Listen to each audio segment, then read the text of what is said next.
Welcome to Narratives and Nightcaps. In today's special episode, we're talking to author Kirsty Greenwood. Kirsty is a, quote, full-time writer of love stories that make readers belly laugh and ugly cry. And I had to take that directly from her website because her latest rom-com did just that. We're talking to Kirsty today about The Love of My Afterlife, which was her new book that released this summer. Welcome to our show. Thank you. I'm so happy to be here. Oh, so are we. Megan and I have been texting about this, talking about this, just so thrilled to have you on the show and to talk all about your book because truly from page one, I was laughing. And so it was just made me that much more excited. Yay. I love that. Thank I had a play date because I'm a mom and I had a toddler play date and I already recommended your book because someone was like, I need a new rom-com to read. And I'm like, oh, I've got one for you. Amazing. So you're hand selling. I love that. Thank you. Yes. It's so true. Also, so my mother-in-law, she was texting me a few days ago. I guess this was more than a few days ago at this point, but she was like, "Hey, I'm at Costco right now looking at books," and she's sending me a couple of random titles, and I go, "I've never heard of that. I don't know that one. I don't know." And she's like, "What about The Love of My Afterlife?" And I was like, "I'm reading it right now." I'm reading it right now, and I'm talking to Kirsty. I was like, "You should get that one." Oh, amazing. I hope she likes it. It'll be awkward if she doesn't. Yeah.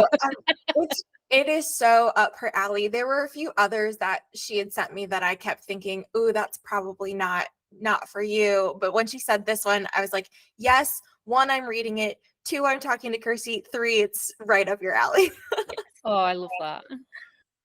So this is a little bit random, but since our show is called Narratives and Nightcaps, we are curious if you have a go-to drink it doesn't have to be like a cocktail or anything. Are you a coffee person, a tea person, anything like that?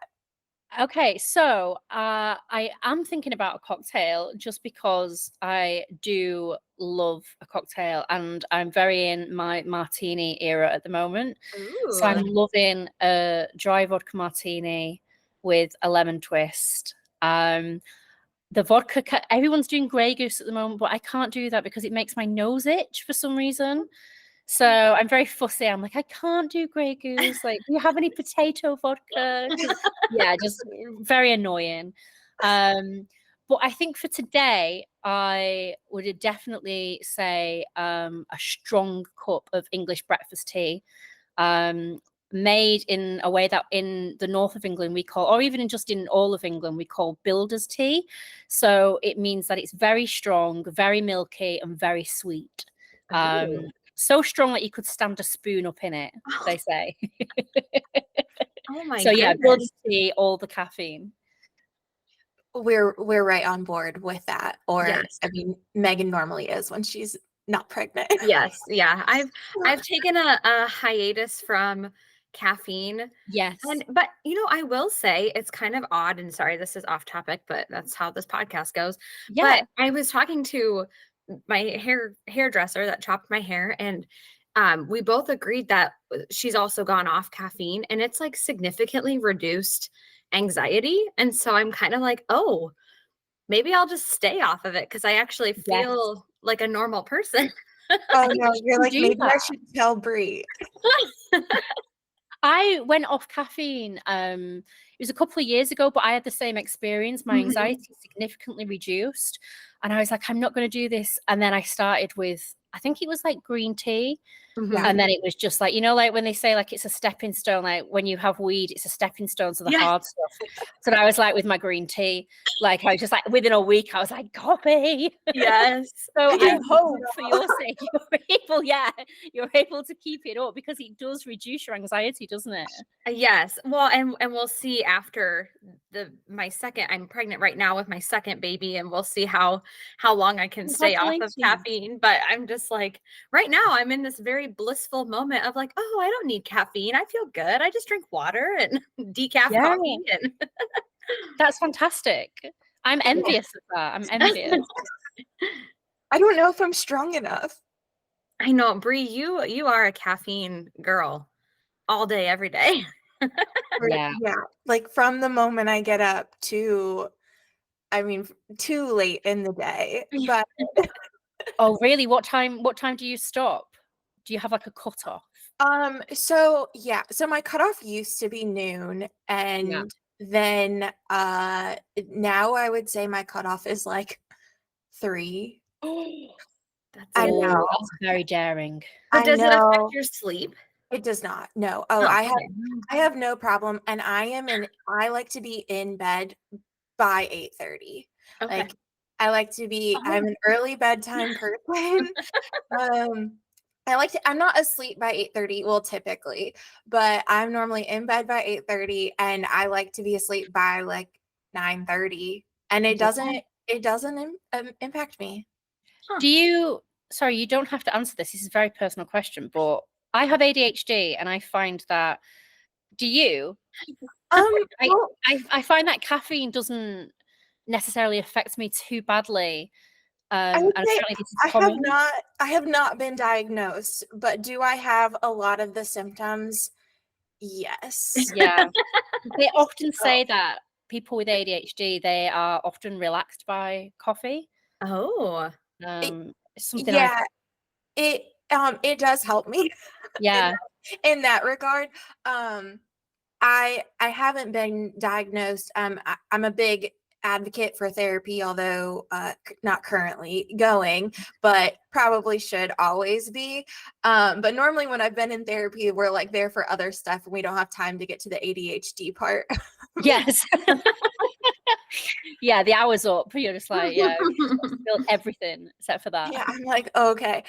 No, and doesn't bother us at all. We've probably shared. I think when we initially started this podcast, we're like, yeah, we'll just talk about books, and then it slowly spiraled into e- everything, Yeah. anything. Were you friends before this? We've We've been friends. Yeah, we've been friends for a long time. We've been friends Yeah. since high school. Oh, that's lovely. Oh, Yeah. that makes for such a better dynamic as well, doesn't it? You're obviously comfortable with each other, and that's probably why like your conversation is going here, there, and everywhere, and probably a lot more interesting for it. I Hopefully, hope, yeah, I hope so. We think Yeah. we're interesting and funny. and some people tell us so. Okay, but that's not what this is about. This is technically all about your book. So, for people listening that haven't had a chance, The Love of My Afterlife is out. It's available now. But for the ones that haven't had a chance to pick it up or it's sitting on their TBR shelf, what is your book all about? My book, I feel like I've got my elevator pitch down now. I'm Okay. sure you do. So my book is a romantic comedy about a character called Delphi. She's very introverted. She's never had an intimate relationship. She doesn't have many close friends. And right at the start of the book, she dies by choking on a microwavable burger. So it's a very humbling death. And she's sent into the afterlife. And in the afterlife, she is offered a deal. She can go back to Earth for 10 days. And if she can find her soulmate in those 10 days and get him to kiss her, then she'll get to stay alive and have a second chance at life. Love it. I, yeah, I'm not gonna say- That's what it is. I'm That not was gonna- a little longer, actually. I've been trying to condense it as I've been saying each time, but yeah, yeah, I thought I had it down pat and I haven't quite yet. I thought that was perfect. And I know you've been on tour and doing all sorts of events, so I'm sure you have it exactly the way you want to say it now. Well, hopefully it gives like some flavor of kind of what the general premise is. Yes. It absolutely does. Where did this idea come from?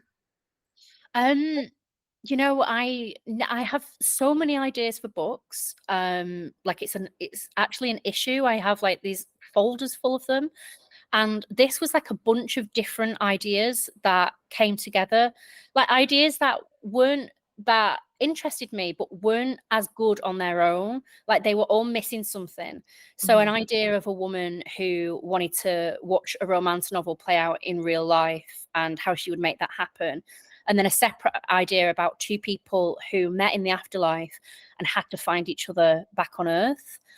So those two ideas kind of came together in addition to with the character of Delphi. And I just loved the idea of having a romantic leading heroine who was really introverted and slightly grumpy. I don't know, and needed like this big life or death situation to pull her out of her comfort zone. So they all kind of, I don't know, like melted in my head together, I guess. Yeah, until I was really excited at the thought of writing it. And then as soon as I get that feeling like, oh, I really want to know what happens here, that's when I know I'm good to go. I love that. Well, with that, then, like, what would you say your typical writing process is like? Do you have a writing process? Are you a plotter, a pantser? What's your normal book process like? I wish my process is that I don't have one, and I have been trying so hard. I've been doing this for a while now, and I always, I have friends who have these very specific routines, and I am so envious of it. They get up, they write their words, they will read for a couple of hours in the afternoon, and then they will edit in the evening. And I'm just, and I can't do that. I can't seem to do it, and I have tried. If I plot too much, I get bored quickly. Mm. So I like to approach it as if I'm the reader. So I like to kind of not almost know what's going to happen myself and find it out as I go along, because I think it just makes it a much more interesting process for me. And I think it comes through in the end, products of the book, that the surprises are, maybe a little more surprising than they would have been if I'd have plotted them out beforehand. Mhm. Mhm. So mostly it's me just sitting down at the computer with a very, very kind of vague idea of what I want to say and where I want to end up, and then figuring out how can I get to the end in the most fun and entertaining way possible. And then so it causes lots of issues in the editing, but luckily editing is my favorite part of the process. As hard as it is, I don't really like first drafting, but I love editing. So a lot of my writing is rewriting, Well, essentially. and did you work as a book editor prior to being a writer? Yes, I did. I did. Not for a super long time, but I did, and I adored it. I love getting. It's almost like a puzzle. You're presented with all these certain pieces, and it's like, how do these need to be switched and changed, or expanded, or reduced in order to create something that is really effective. So I loved doing that. I still love doing that for my friends now, not in a professional sense, but just as a beta reader and giving notes. I find it similar to doing like a crossword puzzle almost. No, it is a little bit like that. That's really, really well said. When it came, I've been dying to ask this question. I've been asking this a lot lately, but I was dying to ask you about this. What was your favorite scene to write for this book? Because it's constantly moving. There are just so many different elements. What was your favorite? I think my favorite was the gala scene where they do like the heist, because I didn't expect it. And then when it just came up, I was so excited. I was like, this is the most fun. And I think I flew through that scene because by that time I had a really good handle on my characters, I think. So I really strongly knew how they would react in each situation. And they kind of led the way. So that was, it's not the most emotional scene, but it is one of the funnier, I think, and more vivid scenes. I just had an absolute ball writing that. It was so bonkers and out of the blue to be like, "What? They're doing a heist now?" But I was like, "Oh, okay, let's just go with it." I It was, loved it. yeah. I feel like, and the fact that you said like you like to write as if you're the reader, I feel like I like to read as if it's going to be a movie, so I can like see the whole thing play out as if it's on screen. I'm like, this is perfect. Like every detail, like I could just see everything happening. I love that. I do the same thing when I'm writing. I do visualize it Mhm. almost like it's on a screen. So I'm glad that that translates as well and that you experience it that way. Yes, for I sure. think I think too that's why, I mean, it was really easy to like laugh during this because all of it, not just the high scene, but from the beginning, it's so visual and so easy to imagine and feel what the characters are feeling, and that you laugh with them, you cry with them. It's very emotionally evoking in a range and in a very good way. Throughout the book, you kind of give nods to, or even like make fun of a little bit, just this stereotypical romance tropes. I was going to bring that up. Sorry, do you want to? No, you're good. I want to know where you're going. I want to know like what your favorite one is to either write or read or both.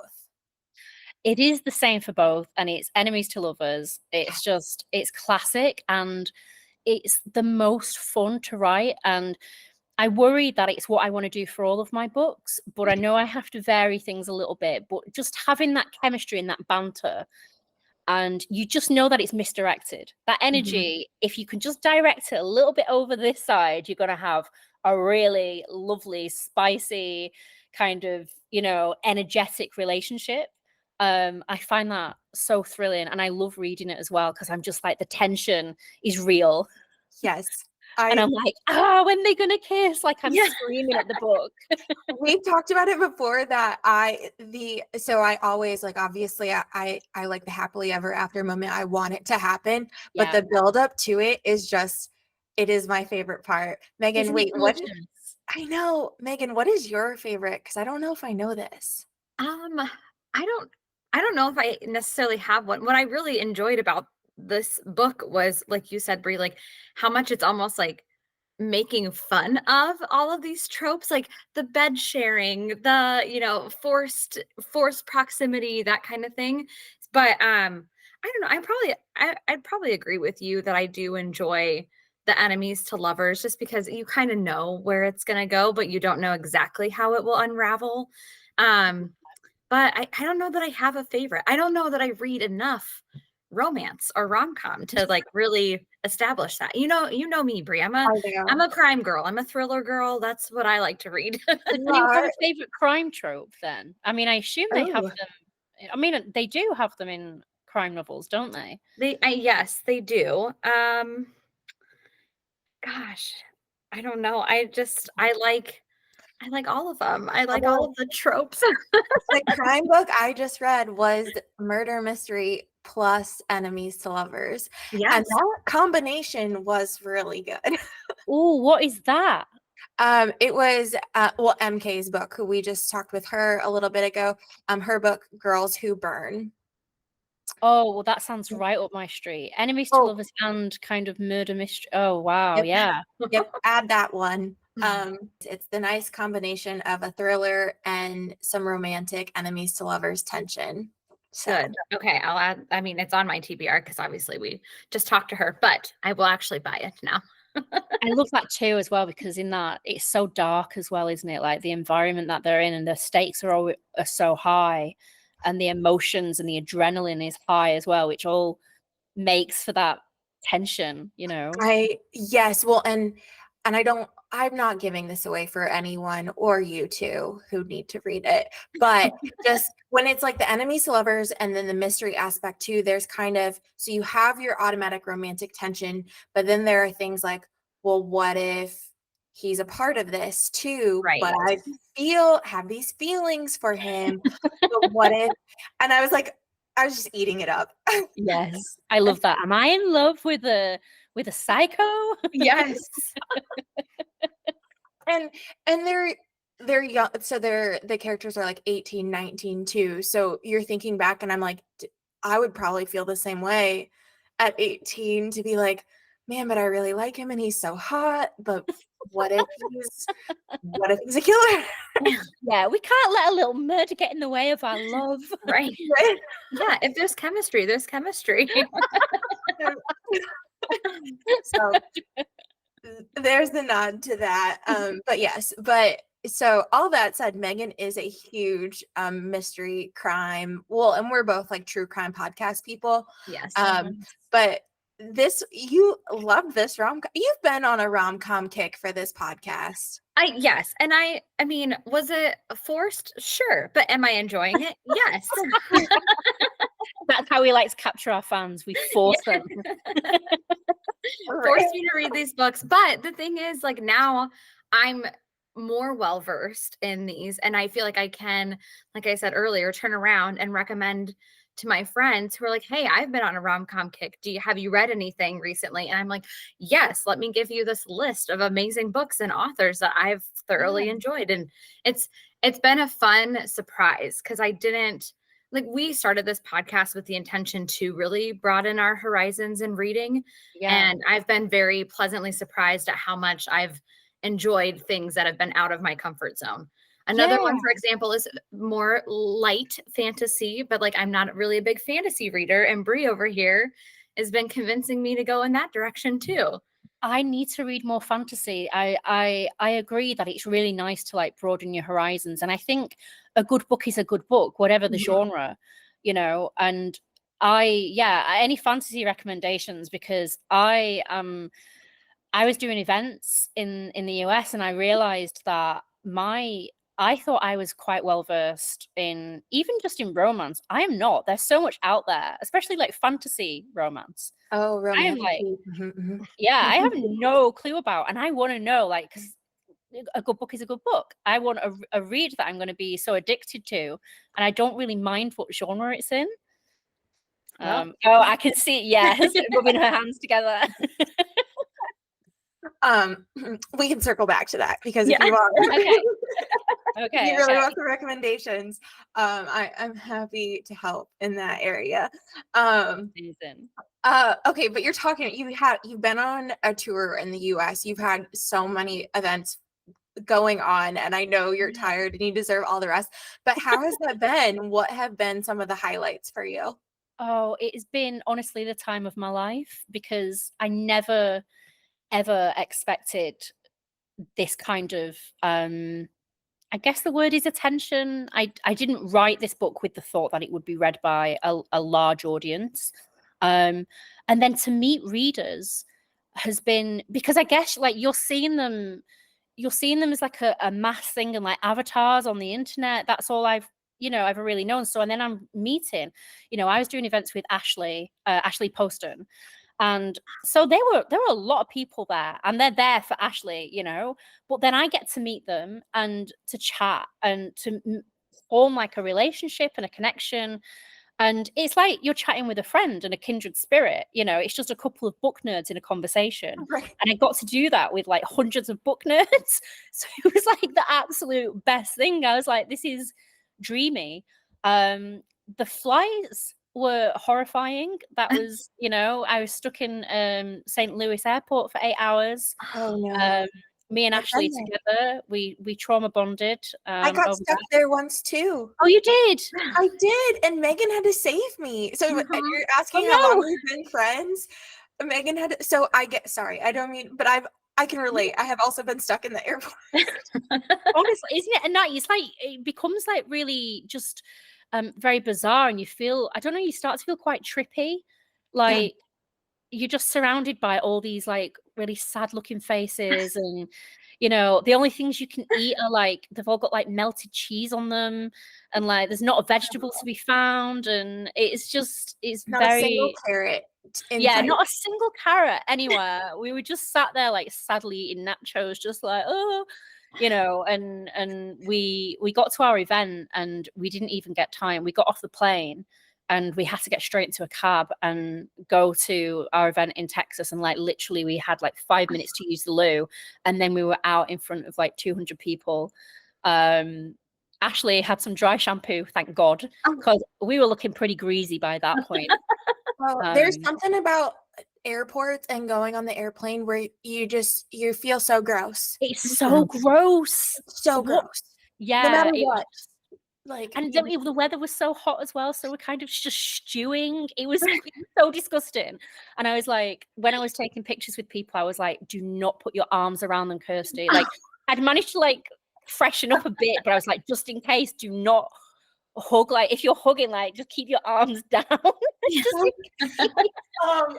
Oh, So they must have thought I was like, God, this girl hugs weird. Is this how they hug in the UK? that, oh my goodness. So I'm in Florida where it's just a billion degrees. Even I took my dog outside this morning, even before the sun is up, and I looked at him and I go, it's going to be really gross today. So Yeah. like, it's going to be nasty. But a few weeks ago when I was getting my hair done, and they have like the cape around you, and it's just hot, and I was like, man, I really feel like I'm like sweating in here, whatever. And we get to leave, and my hairstylist, who's I love her, like I absolutely adore her, she goes to hug me because she's the nicest person, and I go and I was like, oh my gosh. Like, Never mind. I was like, don't hug me, but I love you. And she just she whips the cape off, and like the stench just like everyone's saying. It's like, I've just been sweating under here because it's 200 degrees outside, and so no AC can do anything for us. Like, I was like, my hair looks good, the rest of my body is glistening. This is bad. I love that you call it glistening, though. That's such a lovely romantic way to put it. It that didn't sounds so pretty. smell that way. It didn't smell that way. Oh my god! This is like, okay, this is the side of the book tour that people don't see. Yes. They just smell. They just smell it. Well, I'm glad you eventually made it. When I got stuck in the St. Louis airport, happy memories with Megan. I was flying in to see Megan in Iowa. I get stuck in St. Louis, and I am like running all over the airport to try to figure out. And Megan is like looking up different flights and all this stuff. And finally, I don't remember if it was you, Megan, or me, but I had left the airport at this point to try to go get a car, because I was like, I'll go get a car. And they were like, it's $5,000 if you want this car. And I was like, I'm not going to get a car. Back to the airport I go. And I think, Megan, you called me and you were like, there is a flight to Omaha that leaves in 45 minutes. If you get to Omaha, I'll pick you up. Oh my gosh. So I like hurry back to the airport, go up to the counter, and I was like, I need to be on this flight to Omaha now. Yeah. And she drove from Iowa to Omaha and picked me up in Omaha and drove me to Iowa. And what's the distance between those places? From where I'm at, probably about 2 hours. So not terrible. It's not like, it's so lovely though. It's still 4 hours in the car that she had to spend. Yeah, that's true friendship. Oh, that's lovely. The St. Louis airport, man. It'll get you. It will. Really did not want to. We had to wait like 10 minutes without lightning before they would let us go. So we would just living our life in 10-minute bursts, and we would like get to 9 minutes, and then there'd be lightning, and they'd be like, nope, delayed again. It was it was bonkers. That's the worst. Do you have any other events still in the UK left? Yes, I have one tomorrow in Southampton, which is just like an hour away on the train from London. Okay. And then another one, I think later on in August. But then I think I'm kind of done. It was all really contained in the US. But yeah, just dreamy. As I was saying originally before it's just been dreamy. Like, I'm hoping that I'll get to do it again next year, because I think I'll remember this experience for the rest of my life. It was so cool. That's amazing. It makes me just so happy for you, even though we just met you. Like, it just makes me so unbelievably happy for you. That's incredible. And congratulations too. We should have said that from the start, but congratulations on not only your book, but the tour that you've had, all of the success.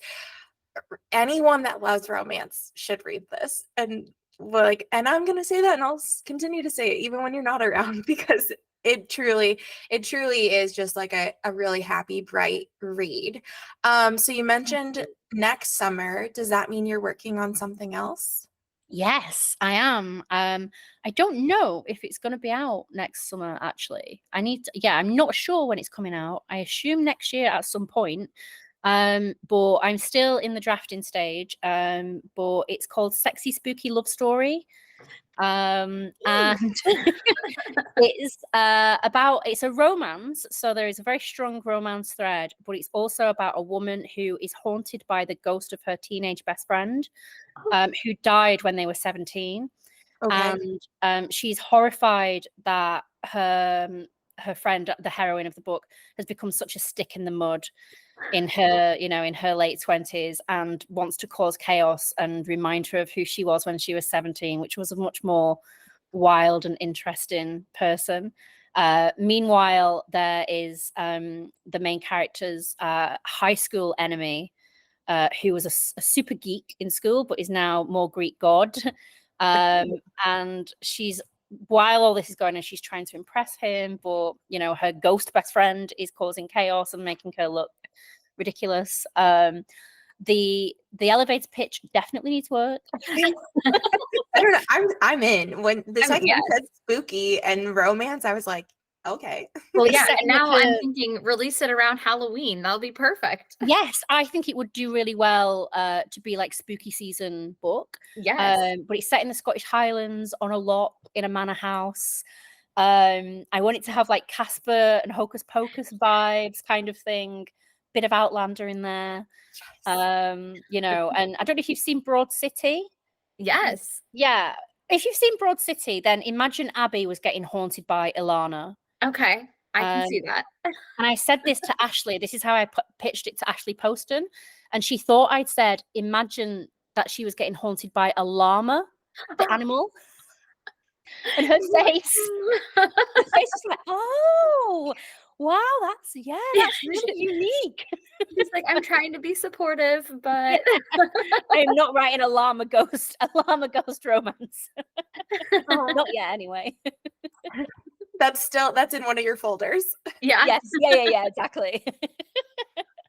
You just said so many things that I'm like, oh, I love that. Oh, I love that. The Scottish Highlands are like a dream destination that I want to go to so badly.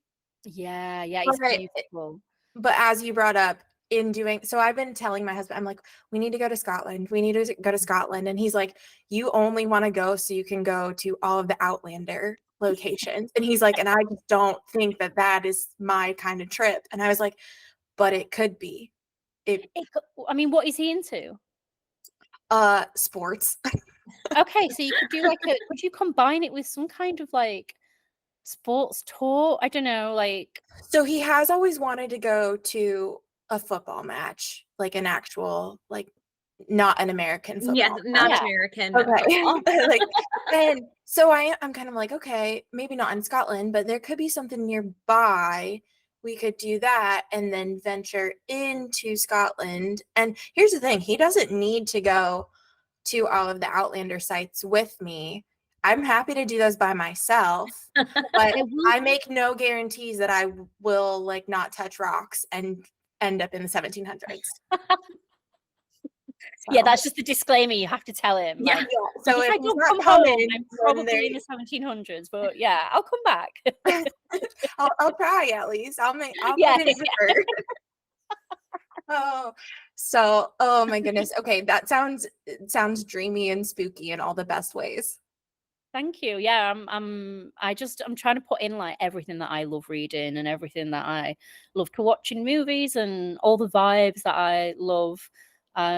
Yeah, and I'm even more excited now, having met readers in real life, in the UK and in the US. In so many of them, I'm like, right, I've got to do a good job, because these are like people who I've met now and talked to, and they're excited. I'm like, right, I want to give you something really, really great. Yes. But one thing this is generalizing, but I do think like the reader community is overall like very supportive community, and they'll cheer you on, us included, like cheer you on no matter what's next. We just get excited about it and love to hear about where everything has originated. So overall, I know that there are just in general some people out there that love to say whatever is on their mind, but overall the reader community is super supportive, which is, I think, absolutely one of the things that I like about it a lot. Same. It's just been really heartening. I think I've heard from so many readers, and only one who was, it was slightly negative. It wasn't that negative, you know. And I think out of all those people, I've just had mostly lovely and supportive interactions, and I really do think that's book nerds in general, you Yeah. know, the best people. Yeah, the best people often also have some sort of introverted qualities because we like to just escape into books, into a Yeah, happy rom-com or fantasy, or for Megan, a thriller that just like takes her on some sort of journey. No, yeah. that's really, really cool. Well, on that note, what have been some of you've been traveling a lot and I know you've been busy, but have you read anything recently that you'd recommend? Yes, yes. So I've read a novel love story, Ashley Poston, which I read. We were doing events together. I mean, I love her stuff anyway, but I It's so adored that. It's so good, isn't it? And I haven't just read that one. I mean, her writing of is her so in general, good. yeah, she's amazing. And every bit as lovely and bonkers as you would expect in real life. And I also read Under Your Spell by Laura Wood. I don't know if you've Okay. heard of that Oh, one. A romantic comedy, which is about a woman who is kind of stuck in a house with a Harry Styles-esque rock star. And it's just very lovely and full of tension and really well written and charming. And then the other thing that I'm listening to, so I'm reading at the moment, is called The List of Suspicious Things. And it's a book that's been really big in the UK. And it's about a young girl and her friend who investigate some like local murders, based on like some real murders that went on in Yorkshire in the 70s. And it's a very odd combo. It's kind of Eleanor Oliphant type vibes, but also with this like crime edge, like, and it's true crime as well. It's based on a very real thing, the Yorkshire Ripper murders. yes. But it's fantastic. I've been so hooked into that. So The List of Suspicious Things by Jenny Godfrey, amazing. Definitely want to add that to my Yes. list ASAP. Something I'm just always curious about and like to ask, if what would be your advice to anyone who is an aspiring writer, author, interested in writing their own book? What would you say? I would say a few things, but I think first I would say write what you love. And I know that sounds cliched and like obviously you're going to write what you love, but don't try to step around and do what you think you ought to do in terms of like trying to get published. Like if you find something funny, don't think too much about whether other people are going to find it funny. You just put it in there. Like dive into your own like loves and Mhm. the way that you see things and put you in there. I think, and I think that's the best way to develop a voice, is to just be wholeheartedly yourself. I would also say finish a first draft as quickly as possible. I know that's not going to work for everyone, but I think the process, especially if you find first drafts tricky, like I do, try to get to the end of that, because once you've got that shape, and also at that point you know your characters then, and once you've got that shape you can really see what you're working with and arrange it into something that is much more effective and entertaining. I think for my first draft process, I'm just constantly like, oh, this is terrible. As I'm writing, I'm like, this is the most terrible thing that has ever been written. So I have to get through it very, very quickly. So I would say, yeah, don't edit until you finish the first draft. Just get that down as quickly as possible, like, because there will be voices in your head telling you that it's terrible, telling you that a new idea is better. You've got to ignore those voices. Oh, that's so true. I was recently talking with Sloan Harlow, Oh who yeah. just had her debut book come out, and we were talking. She's like, I can't remember which one of us said it. We were like, embrace the suck. You just have to Yes. embrace the suck of the first draft and, like you said, ignore any of the voices that are telling you that it sucks. You're just like, Exactly. It's the main thing that gets in the way of aspiring authors becoming published authors, is that they've listened to those voices and it's slowed them down. And you've got to just, you know, you can say, I hear you, I know you're trying to protect me, but also, like, can I swear? Yes. "Oh, Yes. oh, But yeah." also, fuck off. Right. You know, you're interrupting me and I'm busy. No, that's so true. It took me a while. I had like a few false starts, a few Okay. books that, you know, I did that thing where there was a new shiny idea when it got difficult, and I would switch to that shiny idea and I would never finish anything.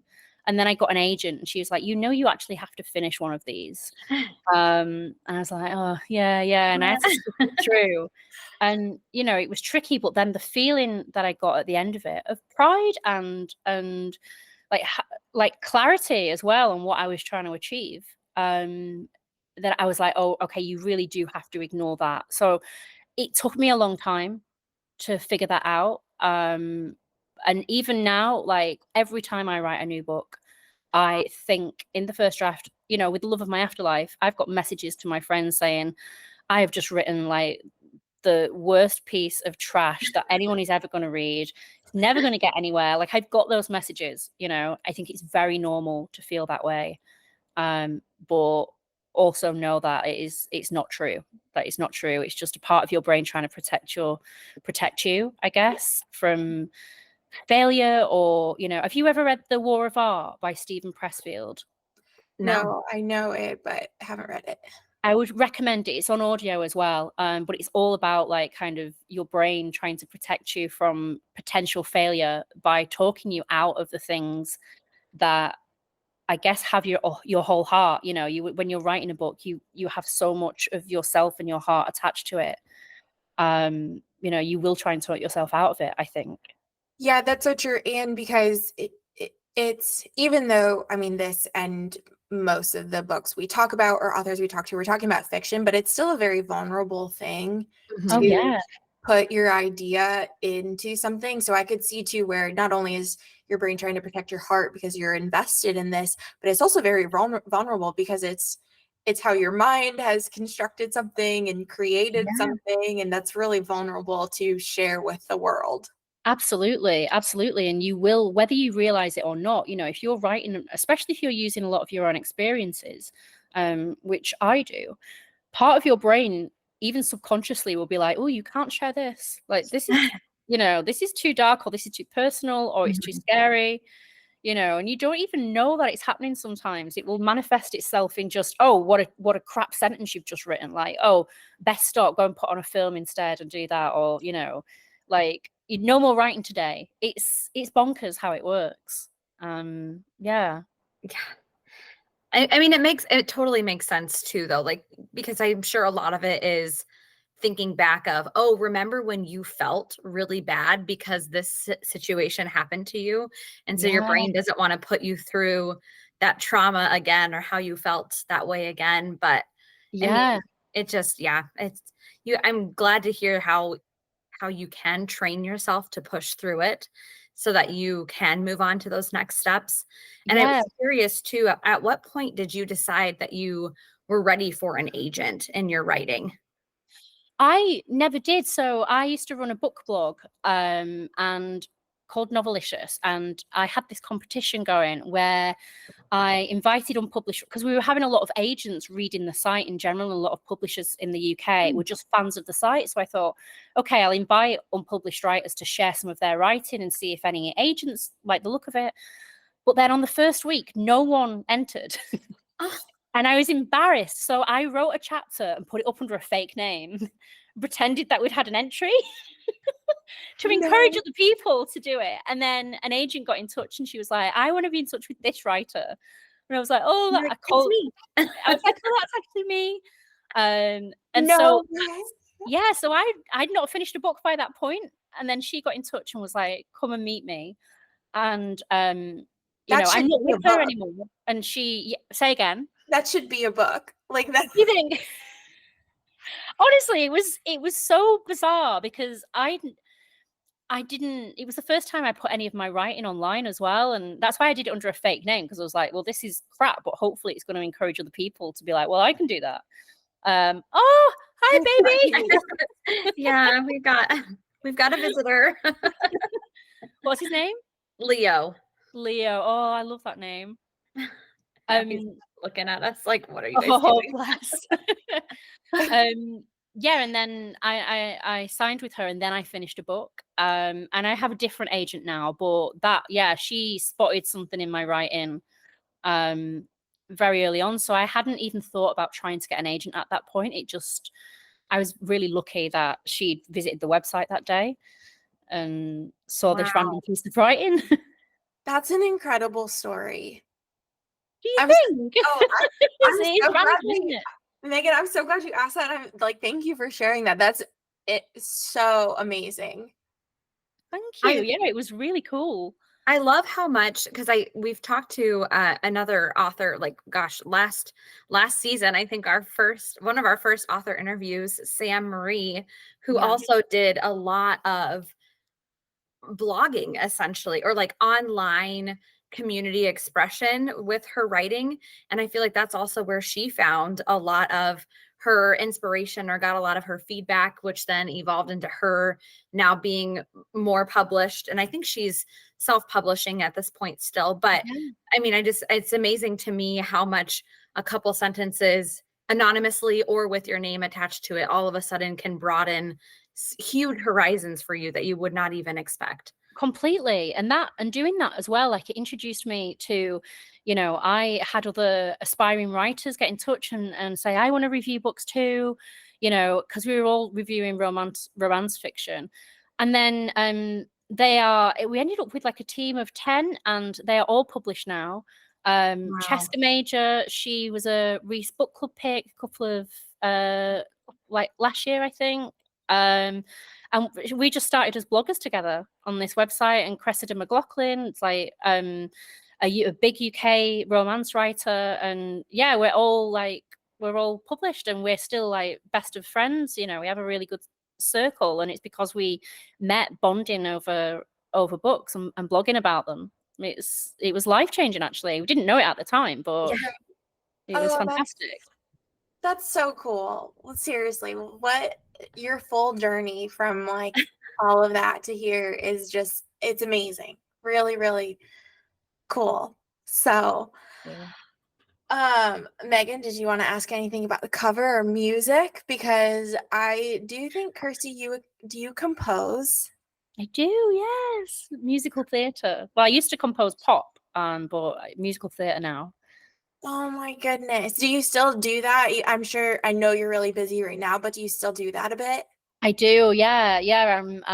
I actually just had a meeting with a theatre producer this morning as well about projects with my collaborator, one of my collaborators. Like, it's one of the great loves of my life, musical theatre and writing it. I hope I get to do it professionally at some point. It's still amazing to me, Brie, and I'm sure this will come up too. Just, we have met so many authors that have been in this theater spectrum as well. And it's just, really, whether it's, writing or, composition or whatever the case is, I'm so baffled at that tie still to theater and writing. It amazes me. I never would have expected it, but it makes sense. Yeah, it does make sense. I don't know many novelists actually who have that connection, so I'm interested to know that you've met a few. Yeah. So, and it started with Allison Larkin, and I think she was the first person who mentioned that she and we talked a little bit about her theater experience. And then I want to say it was Jenny Meyer Sane, who was the next one, who actually, so she was more so on like the directing side and teaching theater students. And actually I've talked to her multiple times. I've like met with her at book festivals and everything. And one of my favorite things is she always tells people, especially newer writers, to actually read a lot of plays. Yes. because she says it helps a lot with dialogue and learning how to move your story forward and all of that. So she said that, and we were kind of like, oh wow, another person. And then Yeah. Adib Karam also, I want to say was on the production side, if I'm recalling correctly. Yes. So he was another person. So you've all, like, I feel like, been in different areas of all that it takes to, bring I don't know, a piece or a play or a musical or anything like to life. But we've met Yeah. multiple authors now who have in some way attributed their writing to theater. Yeah, that's fantastic. And that's a really good writing tip as well, is to read plays, because they have to be so economical as well. Like, you have to cut all the fluff out, Mhm. That's a really good writing tip. Yeah, take that one. Yes. If you need a process, add that to your Yes, process. oh my God, yeah. One of the many I've tried and Yeah. failed at. Well, that's another thing that we've definitely learned in talking with all types of authors in different genres is everyone kind of tries a million different processes, and then ultimately you figure out what works for you. And Yeah. sometimes that process is not much of a process, but you've figured out what works for you. That was I had this like very, very sweet high schooler ask me, like, knowing about the podcast and then other things that I do. And she was like, I really want to be a writer. And I was like, oh girl, okay. I'm like, I don't have anything published, but let me share what I've learned. And she was just like, I need to find a process. And that was one thing I said. I think you need to try, like, listen to authors that you like, either do interviews or read their website. Some of them will talk a little bit about what their process is like. And I was like, do all of that and then be willing to try a million different ways. And then Mhm. once you figure out what works for you, stick to it. Yeah, that's brilliant advice. I was like, just don't give up on it. I go, because I can't tell you, like, this is the process you should do and that's going to make your book. I Yeah. can't tell you that because I don't know that it'll work for you. Yeah, and people's brains are different. The chaos works for me, and but I know some people who could not thrive in that scenario. They need that routine. But I think that's great advice. One of the things I used to do when I first started was I used to pick up books, and I would read the first chapter, and I would make a list of what I liked and what I didn't like and why. So I really tried to, like, dive into, like, what was working. And I guess some people would probably think that's an odd way to approach it. Maybe, like, slightly not very artistic way. I don't know, like, but I just thought, like, technically it's interesting to see, like, what people are doing, because you are using devices. You're using narrative devices to create a reaction in an audience, and reading with an eye to, like, recognizing those things and seeing what you like and don't like, I think is really helpful. I think it's helpful. I think it's been really interesting because when we started this, didn't have that direction in mind, but like studying the craft of writing and Yeah. what makes the genres that they are, has been really fascinating for me. And some people have said, they're like, well, doesn't that take the enjoyment out of reading it? And I'm like, oh, no. It No. literally not in the slightest. If anything, I respect it a lot more and enjoy it even more. Yeah, you can Knowing a little, appreciate it. knowing a little bit more of, like, the craft and the structure that went into it, whether that was in the initial because someone, like, did outline it, or just like you said, Yeah. with the editing and putting the puzzle pieces together, you have a bit of a shape. That's how I like it too, is I'm like, Yeah. okay, let's just put this all together and make it a book. Exactly. And it's fun as well, I think, to know, if you learn that, then you can put yourself into a position where that's inherent to you as you're writing. So you can have fun. Like, you've learned it so much, you kind of know, where roughly certain things should be happening, in order to make a good, effective story. But because you've learned that and you've taught yourself about it, you can just go in and relax and have fun and focus on that as well, which I think is really useful. Yeah, absolutely. This has been just a wonderful conversation. This is Like so I'm nice. so like thank you for this opportunity to read your book, to talk with you, for sharing so much about not only the love of my afterlife, but how you got here today, your process and your journey, your story is like one of my favorites. So we're really, really appreciative and can't wait for everyone to hear this episode soon. Thank you. Thank you. This has been so fun. All right. Well, Megan, is there anything else? Did I leave anything out? I know I No, do. I don't think so. Sorry, I've been like trying to keep a 3-year-old occupied too. So Oh, I'm not disengaged, I promise. I'm just trying to, I'm giving him like hair ties and little clips and stuff to like, okay, go play really quick. everything from your dressing table. Yes, exactly. No, It's like you're having fine. a cat. All right. Thank you, Kirsty. What really quick, where can people find you if they do want to connect with you on social media? Where should they go? I am mostly on Instagram. It's my favorite social media platform. It's Kirsty_Greenwood. But I think if you just type my name into the bar, I'll come up. I also have a Facebook group called Kirsty Greenwood's Literary Darlings. And yeah, like my contact details are on my website as well, if anyone wants to email me. Excellent. And we will link all of that in the podcast notes for easy access for everyone listening. Thank you again. Thank Thank you. you. Cheers. Cheers. Cheers.